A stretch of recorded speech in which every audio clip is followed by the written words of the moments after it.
a listener production.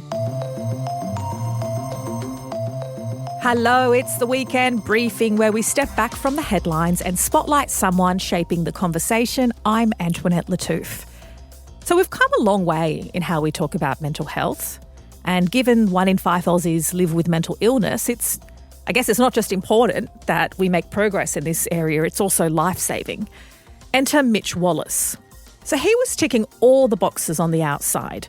Corporate success, picture-perfect socials, lovely, well-to-do family. But behind it all, he was struggling with a raft of mental health issues. Then came a breakdown that went viral. I've been through the fire. I've been right into the deep belly. The worst place in the world. And I never want anyone, ever, to have to feel this. You have no idea. Since then, Mitch has studied psychology, started a mental health charity and movement, written a book about honest conversations, and he continues to share what he's learning online. In this chat, we dig deep into the messy world of online advice givers, when they're helpful, when they're harmful, and what role mental health experts should play, especially in such a heavy, confronting time online with so much graphic content and heartbreaking imagery from the Middle East. And later in the show, quite the gear shift, it's the weekend list, where you get a bunch of unsolicited advice on what to watch, listen to, read, and everything in between. But first, here is Mitch Wallis.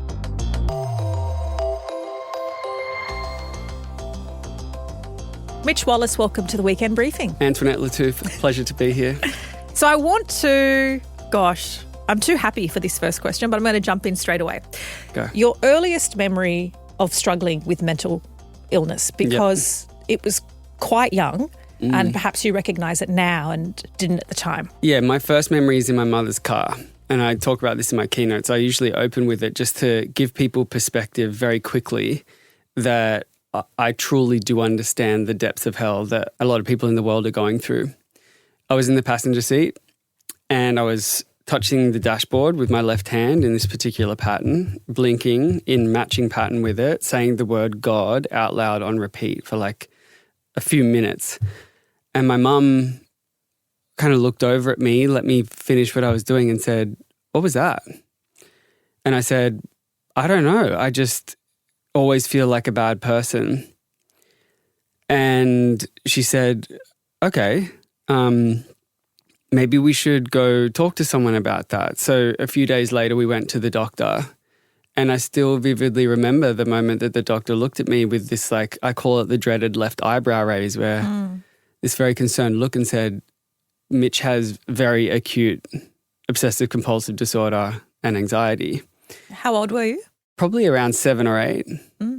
And I remember walking out the front of that doctor's office and looking up at Mum, who is my best friend. You know, half my book is based on our relationship and how amazing she is. And she was a very young mum, raised me on her own. And I asked her, "Why is my brain broken?" And she started to cry. That was the moment that I started to pretend. I remember being like, okay, something here is really wrong. I need to bury this monster very deeply, put on a brave face, and go for the rest of my life trying to not be seen, because whoever I am is hurting the only person I love in the world. How long were you able to keep that act up for and pretend? To the outside world, 20 years. To myself, I could never. Yeah. You know, I was very acutely aware that something was wrong and would do anything I could to band-aid my way through it. What did that include? A lot of distraction, a lot of escapism, a lot of perfectionism, workaholism. I think I tried to get by seeking validation from the outside world in like multiple daily hits that would keep me going for another few hours. And I mean that intentionally. My mental health was so bad that it was a day-by-day thing for 2 decades. And so long as I was achieving, then I could at least get enough to scrape by to the next day. So you get to your mid-20s, you're quite successful very early on in a corporate career, you got a nice car, things are looking really good. What's the moment that you can no longer keep this act up? I remember being at my desk in building 37 in Seattle, where I was working at Microsoft at the time, my hands were shaking, and this panic attack came over me that was so strong that I thought I was going to literally go insane. I'm like, this is the moment that I go off the deep end. And I'd had a million panic attacks before, but my nervous system was so cooked that I thought this is the moment that I cross the bridge and never come back. And my roommate at the time had to drag me out of the building, put me into the car and drive me to the doctor. And I remember telling the doctor, I think I'm about to lose my mind. That was rock bottom. And ironically, even at that point, after leaving that emergency room, I still refused to look at what was going on because I was scared to lift up the hood. So if I'm understanding correctly, you weren't getting treatment or support from, even though you'd had that diagnosis? Yeah.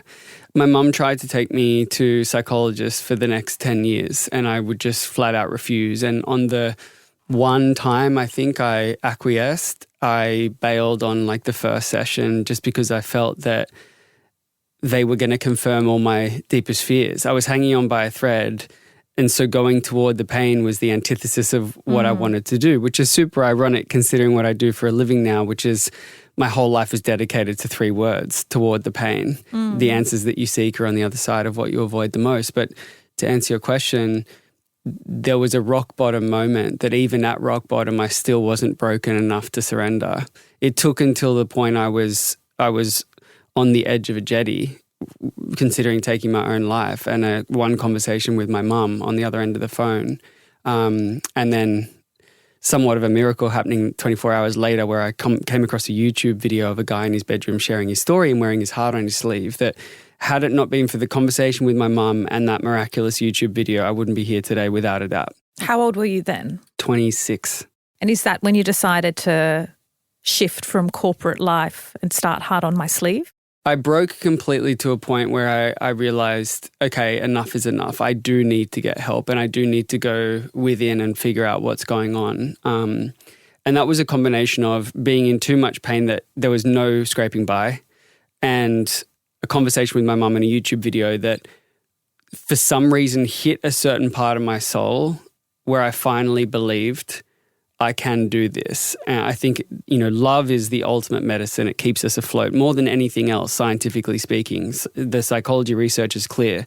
More than Pilates, more than exercise, more than juice cleanses, relationships will be the thing that buffers you against trauma in life more than any other factor.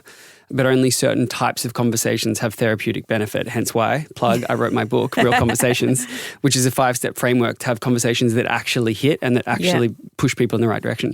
And then the second thing is through stories, we are able to see ourselves in other people and let go of the shame. And it's often in the shame where we get infected and caught and stuck and live in that area. And that's why I started Heart on My Sleeve. So through conversations and through stories, I believe we have a good chance at getting better. But people will spend most of their life coping, not healing, until they feel loved enough and understood enough to actually move into the process. How important is it, do you think, it was for you to be like a young man having these conversations? Because you started Heart on My Sleeve in your late 20s. Sharing your pain. We know that a lot of people suffer, was it 1 in 5, suffer from mental illness in their life? A lot more. 1 in 2 at some point in their life. 1 in 5 in any given year. Right, okay. So it's 100% possible. It's 100% likely that you are supporting someone in your first degree network who has a mental illness, not just isn't okay, has a mental illness diagnosably, and or you yourself are really not okay. The use case of this stuff is 100%. Yeah. Okay, so given that, but the statistics are more dire, as I understand, when it comes to taking your own life for young men. Well, for men, you're 4 times more likely to take your own life. Women and men experience mental illness at about the same rate, but men end it way more. And so then having somebody like you sharing your pain and being the face of a mental health movement, that is incredibly powerful, as well as a huge responsibility. How did you grapple with being the face of this, but also understanding that you were loved, you had a great job, you come from privilege, and still you suffered so much? Like how did you balance your reality with some perceptions of how you should be feeling? I think that's actually one of the main reasons that I chose to share my story and start Heart on My Sleeve and move into this space full time, in the realization that if it was that hard for me, as someone who has everything, mostly not by my doing, then I can't imagine how impossibly difficult it is for most of the population who aren't afforded these same privileges. And by the way, I don't just mean privilege in terms of my skin color, the country that I was born in, because that is absolutely all true. I honestly think the biggest privilege I've been afforded is a mother who loved me unconditionally. Because there is nothing that will fuck you up more in life than parents who traumatize you. Literally, other than your genetics, the number one factor that will determine your mental health later in life is the degree to which a parent has made sense of and made peace with their past. Yeah. So, you know, this book that I write is mostly about all the things that a young mum who had no psychology degree fumbled her way through and was able to keep a seriously mentally ill child alive and get him to a point where he would overcome any obstacle and used his pain as meaning to want to change the world. Really, that is the greatest gift I've been given, and I hope to give those principles of secure attachment and stable connection to as many people as I can. And in doing that, you went and did some additional training and studying. You studied master's degree in clinical psychology at Columbia University, yeah. And what was that experience like? Funnily enough, I did it as I was on my breakdown journey before I hit the floor as a way of avoiding therapy. So you were still avoiding therapy while you were studying? Yeah, my logic was I'll just become a therapist so I don't need to talk to one. Oh, wow. So when people say like, you speak about mental health so flippantly, you don't understand the stigma and the shame. And I'm like, dude, there is no one that avoided it more than me. Yeah, like no one. Like I told my boss at Microsoft at the time I was going to the East Coast to study consumer behavior that will improve my job. So I'll be away for a few weeks. She's like, awesome. I was flying across the country to try and keep myself alive because I didn't want to talk to a psychologist. And I'm like, I'm smart enough. Just let me into the other side of the curtain. And I got to the other side of the curtain and I had a whole body realization, a godly moment where I was like, this is what I was put on the earth to do, without a doubt in my mind. And for every waking minute after this, I'm going to try and get better. Did you go and see a psychologist? No. And still after that, I was like, I want to get better, but I'm too scared. And then that's when life would break me down to a point where I had no choice. And I think that's a pretty common story for a lot of people. It takes until absolute rock bottom where you're incapacitated to finally put your hand up to yourself before anyone else to be like, I'm not okay. Something has to change. So you've done a lot of therapy, I imagine, since. Oh, my God, and you've too done, much. And like done a lot of therapy matchmaking as well, because it took a while for you to find the right. And that's the other thing. 7 or 8 psychologists before I clicked with someone. A myth that we need to bust, that if you don't get it right on the first go, you're too far gone. That's not true. Yeah. So you kept trying. You're feeling better. Real conversations. I know it's 5 steps. Yes, people are going to go and buy the book, but maybe tease us with 2 steps. Yeah, absolutely. And they can figure out the rest when they read it. So instead of teasing with 2 steps, I might tease with 2 concepts, if I may. And you can, I know that I talk a lot. You're good at helping me keep succinct just by your eyes, because your eyes are like, Mitch, wrap it quick. Okay, maybe this is a good... So blink twice if I go too long, okay? I was going to kick you under the table. Maybe this is a good point. And I was going to share that you and I have known each other for many years. And I have been a big supporter of Heart on My Sleeve. And in the last few months, I've come on as a board director. Yep. The board director? Am I a board director? You are. Yeah. Good to Legally know. speaking, yes. Legally speaking, I'm a board director. It is a voluntary role because I'm very passionate about mental health, which is also why you can read my death stares. I just thought the wrap-up stairs. Absolutely. Yeah. And Helen, our producer here, is also going to give me the wrap it up. Yeah. So I'm going to give you 2 principles from the book that I think really lands concepts that even if you don't read it will help you become a better person from the moment this interview ends, is my intent. So the first is understanding that not all technologies are created equal. And what I mean by that is a transactional conversation, the way that you're used to talking to people from your mouth, exchanging information and solving problems, is not going to work on emotional problems. So practical tools on emotional problems is the biggest disconnect we have in our society. More mental health conversations are not going to change anything. Just like how you can't construct a house with just a hammer, you cannot have relationships that are deep, trustworthy, and therapeutic by just constantly talking at people. I've basically spent the last 7 years helping people understand the difference between 2 words, talking and connecting. They might seem like a synonym, but that nuance is life-saving.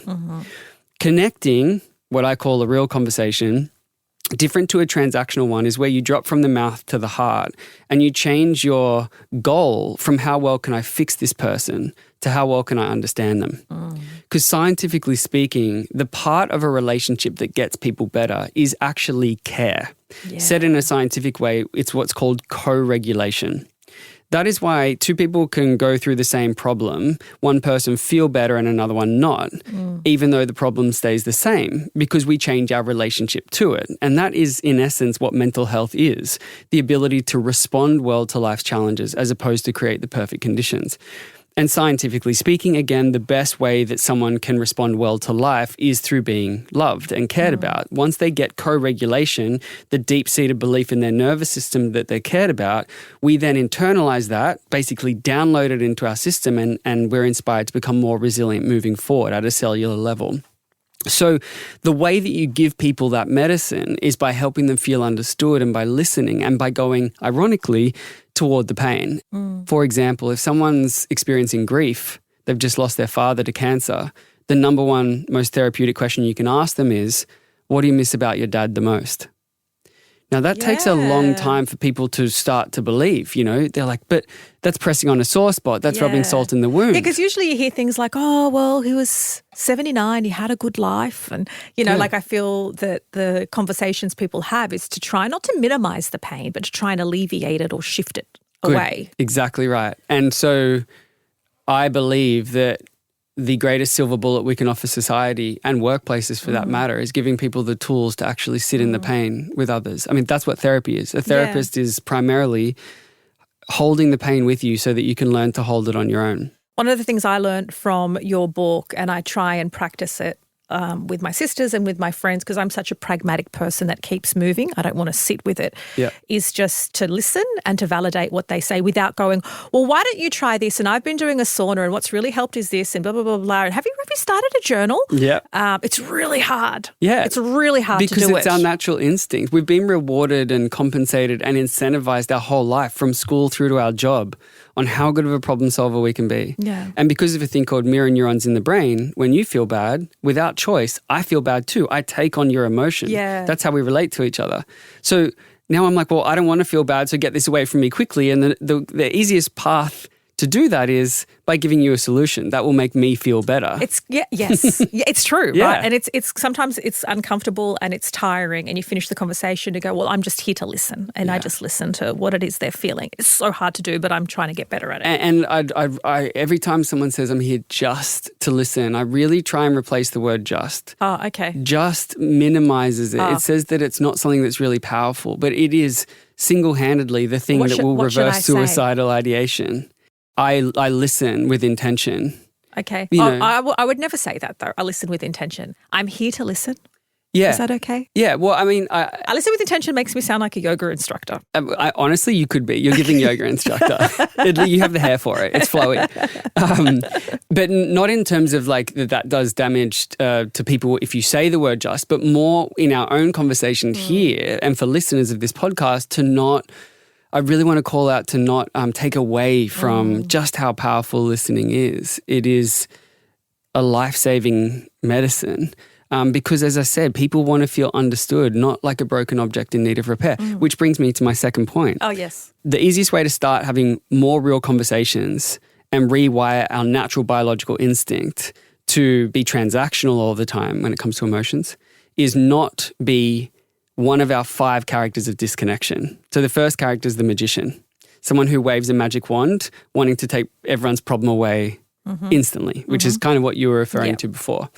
And the way out of that is to realize that you're probably making that person feel worse by not meeting them in their pain, because really what they wanted to hear was, that sounds hard. Because 90% of the time we can solve our own problems. And in the 10% that we can't, we'll ask for your help. Why do we think that simply sharing is synonymous with, I now want this to become your problem? No one's asked that. What they've asked you to do is just see them in it. And so the way through and out of a magician is to try and drop the word should or shouldn't from their vocabulary and learn, as I said, inside out job, how to acknowledge someone else's pain without owning it as their own, nor needing for it to go away instantly, which will then inspire their own resilience moving forward. Give a person a fishing rod as opposed to fish, and they will learn how to become more emotionally resilient. The second character is the thief. They say same or me too and jump in with a story of their own straight away. I hate that characteristic, actually. Yeah, it's a tough one. People probably hate mine, but I just feel that people are like, oh, yeah, and I've had a really terrible day too, and blah, blah, blah, and this is, and I feel anxious about this. It's like, no. It steals the focus. No. Yeah. You know, I'll give you a story. So my dad was in hospital last year for suicidal ideation. It was really difficult to see him in that amount of pain. I went in every day to sit by his side, and it was taking a lot out of me emotionally. And I remember it was like a Wednesday, I dialed into a work call and my client said, how are you? And I said, do you want to have a real conversation or is that a greeting? Yeah. And he said, no, let's have a real conversation. I said, not great, and here's why. Explain the situation. Now, bless, he went on to spend the next 17 minutes telling me that his mum was dying of cancer. I didn't have a single calorie in me to hold space for that. I thought this was my chance to lean. Yeah. Now, in an attempt for me not to feel exposed like a sitting duck out there in the water, feeling shame on my own, he wanted to bring in his own experience. But what it did is it made me feel like I now need to take care of him, and it missed my opportunity to feel like I had a soft space to fall. Yeah. So mistake number 2 is jumping straight in with the same or me too. The third character is the blind optimist who's silver lining everything with the words at least. You break up with someone, oh, at least there's more fish in the sea and you're out of that toxic situation. It's like, well, yeah, but that was also a big part of my life and I need to feel it to heal it. I can't just bury it. At least you don't have... Bingo. Oh, the worst one is someone has a miscarriage. At least you know you can get pregnant. Why do we need to jump to it's okay all of a sudden? Yeah, right. No one will follow you to point B unless you meet them at point A. Okay. And a lot of people misunderstand while I'm going through these characters. They're like, oh, so we just encourage victim mentality and wallow around in it. I'm like, no. There's football fields in between needing to dismiss someone and encourage victimhood. It is simply acknowledging their reality for a moment. Yeah. Joining them in the sidelines of pain before ushering them off to what could be and what can be. Yeah. The fourth mistake is what we call the helicopter. So we lose our sense of self and enmesh with someone in their distress when they bring their emotional distress our way. This is largely informed by what's called an anxious preoccupied attachment style, where we have a low trust in self, high trust in other. We were probably raised in a household that gave us worrying or confused responses. Our independence was stifled. So then when we grow up in romantic relationships or with our own children, when they're in pain, I become dysregulated and contagiously spill that onto other people. Now, that's not to say you need to be calm all the time, nor need to be vulnerable. We run a charity called Heart on My Sleeve that gets people to be vulnerable. I like how you said we. Yeah, we. This is our mission together now. You're in whether you like it or not. I just found out I'm a board director. Yeah. You just found out you're legally obliged to push the mission forward. So I'm not saying be robotic, but again, there's football fields between being a robot and being enmeshed. It's about being human and meeting someone. But me and you create a we, but separateness is as important as togetherness when it comes to connection. And when distress appears, we need to anchor down more fully as the trunk of the tree in the ground so as to give that person the energetic benefit of it's going to be okay. Yeah. And so if you are helicopter tendent, you have that tendency, it's about how do you build trust in your own nervous system so that other people can hang on to you with confidence. Now, the fifth character is the opposite to the helicopter. It's the ostrich. You bury your head in the sand and avoid awkward conversations. You're too distant and too independent away from connection. And no one actually feels the therapeutic benefit of engaging with you because you're constantly avoiding the topic at hand because they have good intention. I don't want to push on a source, but I don't want to make it awkward. But everyone around them feels cold, shut off, and not cared about. And an ostrich needs to learn that you will not implode by being real. You know, Australia's best quality is our laid-back attitude, but it's also our biggest curse. We're not letting conversations crescendo into the moments that need to be the catharsis release because we're scared of anything becoming real. But that's literally on the tin. That's the goal. Yeah. So if all you do is try and reduce the tendencies of these 5 qualities, you will literally 10x your relationships. And to finish it off, because I'm getting the eyes, is that you only need to get it right 31% of the time. Oh, that's good. You don't even have to pass. Yeah. Donald Winnicott, who's a British paediatrician, showed that if you parent your children that makes me feel so much with better. a secure attachment style, 30% of the time they have the best chance at growing up well-adjusted. Okay. So what we're looking for here is people who aren't hitting the 30 to hit their 30 and people who are to get 1% better every day. That's it. Okay, manageable.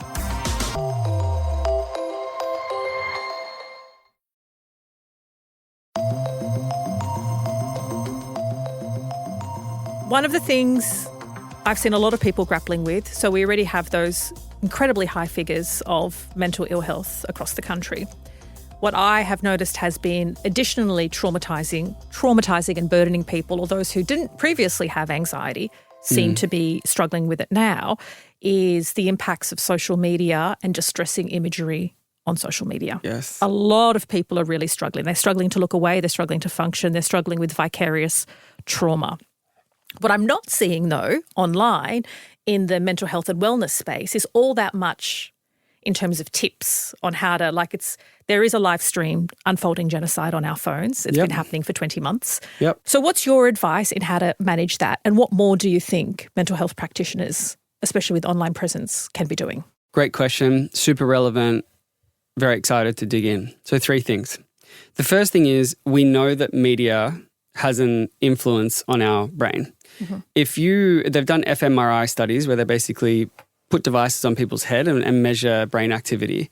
And if you show someone a scary movie, the same regions of the brain fire up as that of which if you were watching or witnessing a traumatic event unfold in real time. Now, the brain can distinguish the difference between fake and real to some extent, but it mirrors a very similar neural pathway. So we know that there's a relationship between the content we consume and brain activity that mirrors trauma.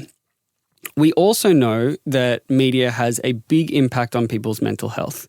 So there's a term called suicide contagion, which is the propensity for suicide to increase after the death of a high-profile celebrity. Now, back in 2014, when Robin Williams died by suicide, we saw a 10% increase in deaths by suicide, with the vast majority of that cohort being men around a similar age of Robin Williams, and a 32% increase in the means by which he did that. In 2024, Columbia University used those stats to actually look at the true impact of Robin Williams' death, and they showed a 1,000-fold surge in suicidal ideation around that. So it doesn't just increase the amount of death, it increases the amount of propensity for someone to think that that's even a viable option. So that shows an enormous multiplier effect of the power of media on mental health. Yeah, wow. Now, as it relates specifically to trauma and the witnessing of a genocide and of a war, our brains are not designed to consume that much evil. You know, we are a very archaic hardware in a very modern software, and our bodies might be used to seeing momentary trauma on battlefields, but battlefields that are constantly surrounding us all day, every day on our phones has cataclysmic impacts to our mental health. So they did a study after the Boston Marathon bombings in 2013. And what they found, which I found fascinating, is that people who were exposed to 6 hours or more of media about the event and the trauma in the week following the event were more distressed and showed more negative mental health symptoms than those who were actually present or near the bombing itself.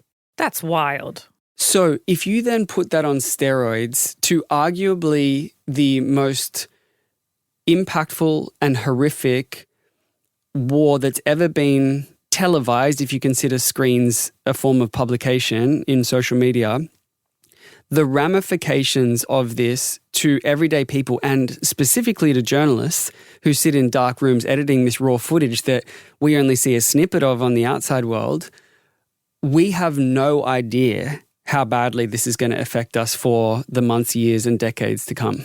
That's frightening because I've consumed so much. And I mean, it's not just about me. Many people have and continue to. And I would argue in this case, it's, yes, the vicarious trauma from media practitioners and frontline workers is disproportionately large, but because everybody has a phone and the most heinous imagery and the most confronting, horrific crimes against children is accessed by the regular person. That's coming direct from Gaza. It's not being filtered through a media organisation. Correct. That is absolutely true. Yeah. So now what we're seeing more than ever is it's not the media in Vietnam reporting back what was the most televised war ever. It is now people on the ground, regular civilians who are showing the atrocities without any narrative over the top of that. And so we're getting that into the vein. Okay, so what do you recommend asking for a friend? It's a big question. And I think it's difficult because we're in a catch-22 because if we don't expose ourselves to media, then there's another part of our brain that says you're ignorant. You know, I often hear people say, and I want to bear witness. We must bear witness. We mustn't look away. But we have to look away. Look away, but like still care and do something. You must look away in order to be able to look at it in the long run. And by that I mean, if all you do is flood yourself with trauma, you're going to burn out. You're not going to be in the marathon of allyship. You must be able to take this in bite sizes, and you have to be honest with yourself around when you are absolutely overwhelmed and when you've lost the ability to make sense or see a way through. In order for you to show up next week, you got to tap out this week. Yeah. And I think we need more mental health experts sharing case studies and evidence and data around this stuff because we know that trigger warnings don't necessarily work. So it's not necessarily that we need to filter what's coming onto social media. We need to filter our relationship with social media and have the wherewithal to say, this isn't serving me now, to go deeper into this narrative. It's so tricky. It's so tricky because... what do you think? As someone who is consuming it all the time, what have you found helpful in order to get a break from it? I try and I physically have to be away from my phone so that it's in another room or I leave it at home. I literally cannot be anywhere near my phone. A lot of exercise. But to be honest, I don't think I'm doing it very well or healthily because it's consumed a lot of my time. It's consumed how I feel, how I see the world. It's changed relationships. What has it changed about you, do you think, watching this war, like the way you view the world? I feel a bit broken as that helplessness, that being part of a society that I'm not proud of, expecting better from humanity, believing that we were less barbaric than our ancestors. We'd like to think that, in history they did these horrendous barbaric things. We're civilized. We don't do that. We know the impacts of this. We know that violence doesn't bring peace or safety or security. I feel like an existential crisis every other day. I think it's made me get frustrated more easily, to anger more easily. I do think that you have to kind of commit to yourself verbally out loud. Am I in this for the long haul? And by in this, I mean, am I trying to be a proponent of peace and change? And if the answer is yes, you can't run a marathon as a sprint. And because I feel so powerless, the way that I come back and make sense of the world is a few moments in the day, feeling the sun on my face and my feet on the ground, and thanking God for what I do have. Because I think that one of the biggest atrocities we can commit right now is taking things for granted. But if I can't influence political leaders, then what I can do is take moments in my day where my heart explodes with what I've been afforded, so that I can use that as fuel to then stay in it for the long haul. I think that's what I and many others probably need to hear and be guided by and do a bit more gratitude and boundaries. I mean, you've got to have boundaries with yourself. I think so often we're like, well, the media needs to change this, this and this, which fuck me, it does. The media is, for a lot of things, perpetuating issues. But also, you're an adult. Control your relationship with the content that you're consuming. Control your relationship with your phone. If it's an addiction, then we need to treat it like how we would any addiction, is to reorientate our reliance on it. Yeah, I guess the hardest part is admitting to yourself that you have, whether it's a social media addiction, or even admitting to yourself that you're not doing well. It took you so many years to admit it to yourself. That's why Heart on My Sleeve currently has a campaign. Talk me through all the different people you've come together and why it's all around 3 words. Yeah. So those 3 words are I'm not okay, which I think is some of the hardest yet most impactful you can utter, not just to someone else, but to yourself. Yeah. What I mean by that is if you can utter those words, it means that you're working with truth. so much of my life I ran away. I tried to escape and pretend that everything was fine. And it's like, just to use an analogy, alcoholism. I've never in my life seen an alcoholic get sober without 4 words leaving their mouth. I am an alcoholic. Now, it's not the end point. Saying I'm not okay isn't going to cure you overnight, but it is the starting point to true healing, not just coping. Okay. And so what we've done is we've come up with this campaign centered around this beautiful device that we have with a heart on your sleeve. You know, not a lot of other charities are afforded such a metaphor that people understand, which is stop pretending and be honest around your feelings. And that makes it like 50% easier when you're not lying. You know, you're not carrying this burden of shame, guilt, and pretending. And you get it off your chest and onto your sleeve. So our call to action is where we've corralled 10 high-profile Australians to feature in this big TV campaign, cinema, shopping centres. If you're not seeing it, then our media company hasn't done very well. So shout out to all of our partners who are making this happen.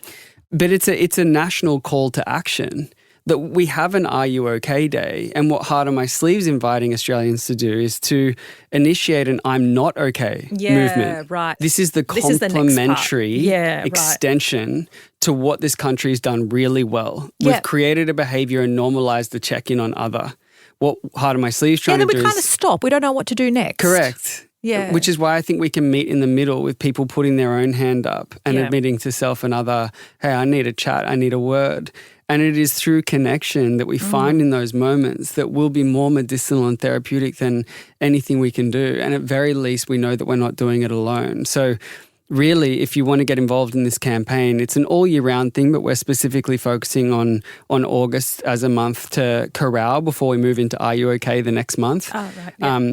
For people to draw a heart on their arm and to raise awareness of the importance of saying I'm not okay and speaking up. Because when you draw that heart, people go, what's that? Yeah, it's a conversation starter. If you're really game, then you get a tattoo. And people have, though. So many people. I remember the mind explosion moment. Was it your grandmother? My 82-year-old, now 86-year-old grandmother got it. But the mind-bending moment for me was someone texted me and they're like, was just at a cafe in Rottnest Island and my server has your heart on my sleeve tattooed. And I'm like...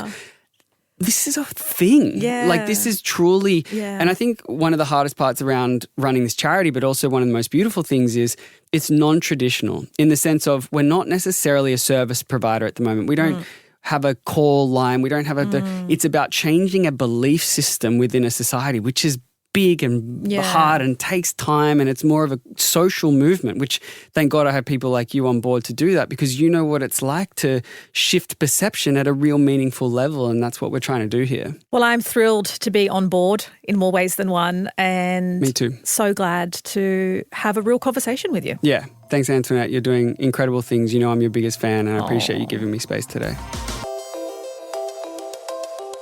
Mitch Wallis, founder of Heart on My Sleeve and author of Real Conversations, 5 Steps to Connected Conversations.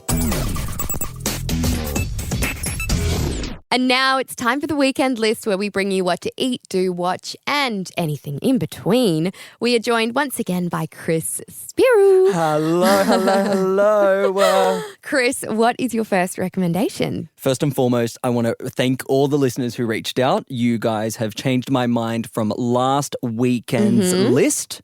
I am purchasing the New Balances before. Great, here we go. Yeah, I'm purchasing them. Amazing. I'm really stoked. Thanks for reaching out. I'll post pics once they're in my possession. We can pop that in the broadcast channel, surely. Absolutely. So my first recommendation today is, again, very in keeping with me being late to trends and things.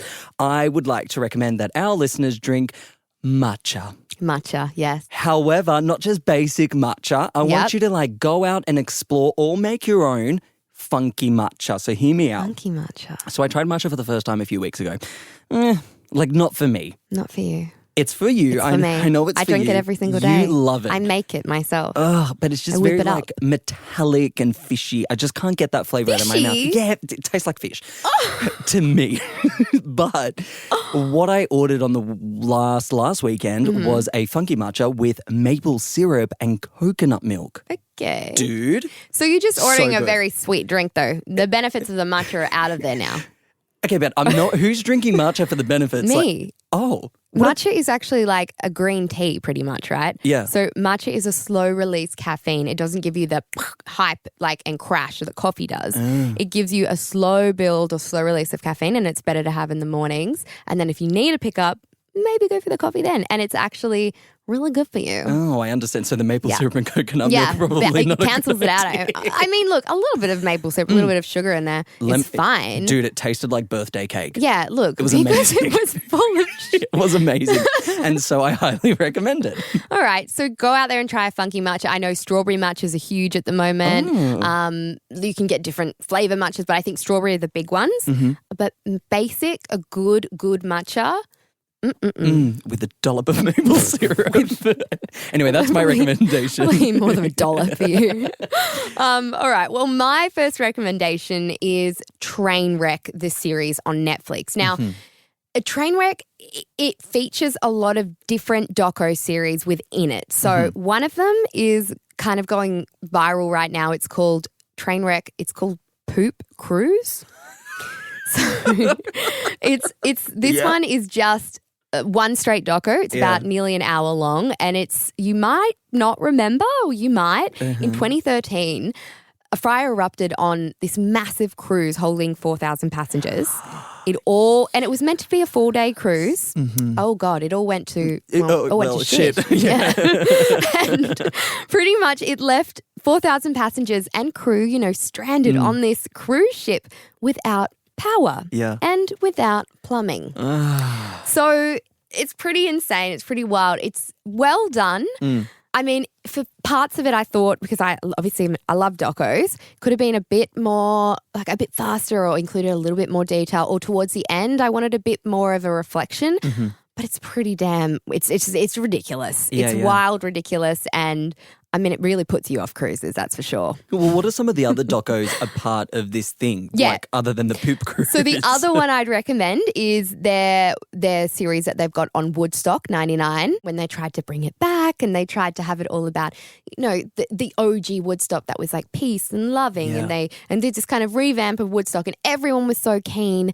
It was very, very weird though, because the documentary, you see teenagers as young as, 16 years old, I think, or even younger, going to this wild festival. That's and there so was cool. hundreds of thousands of people there. And again, it went to utter shit.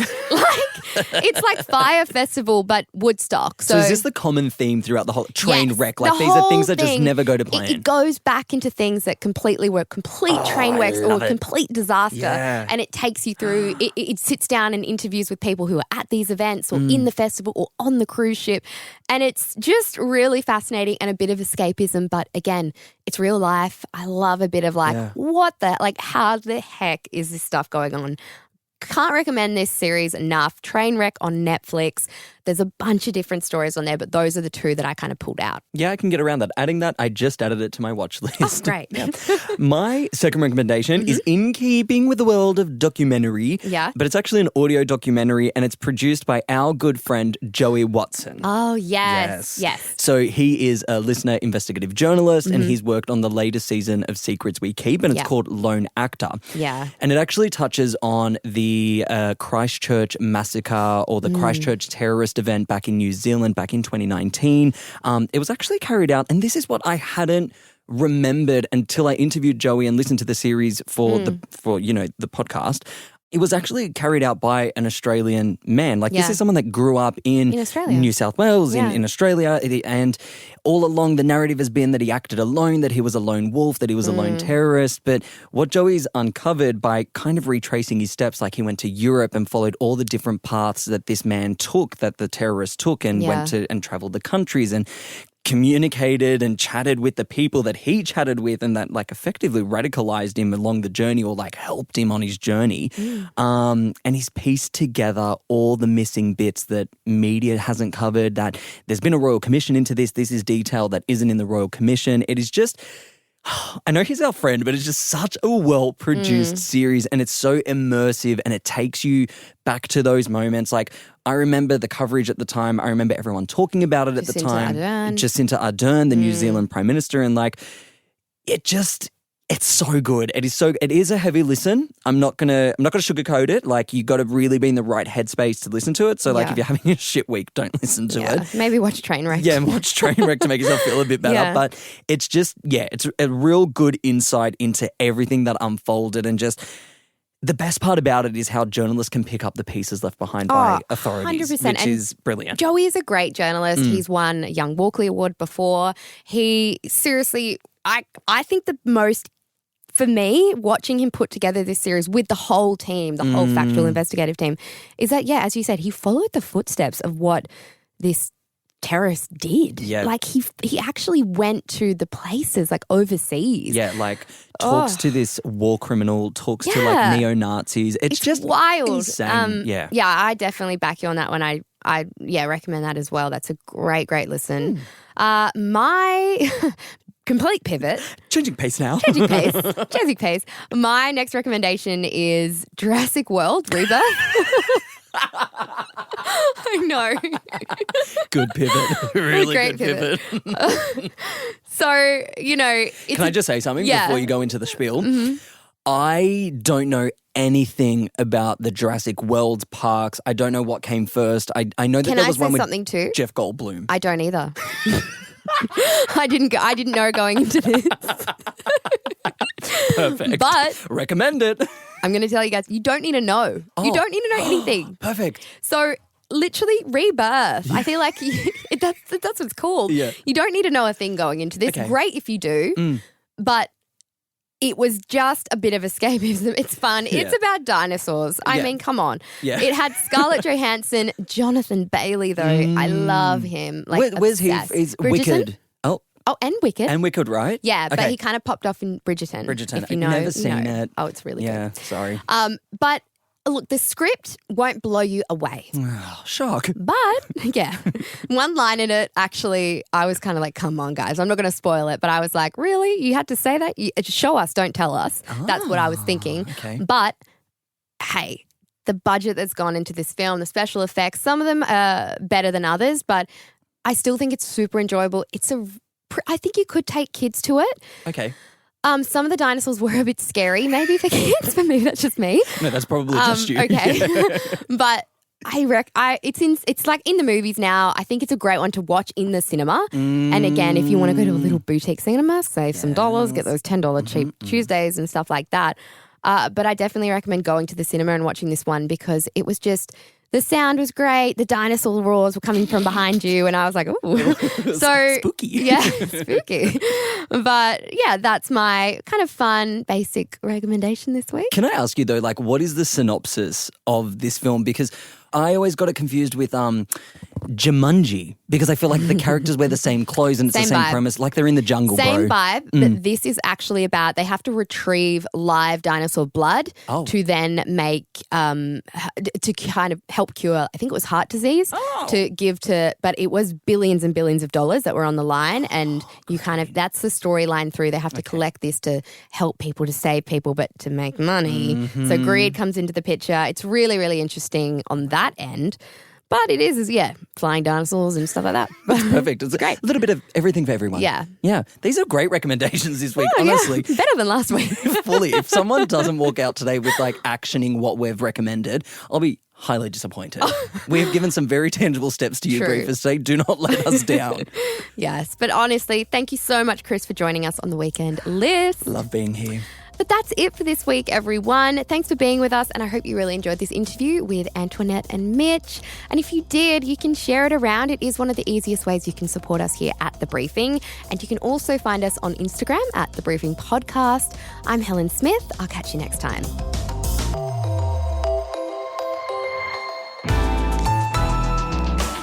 Listener.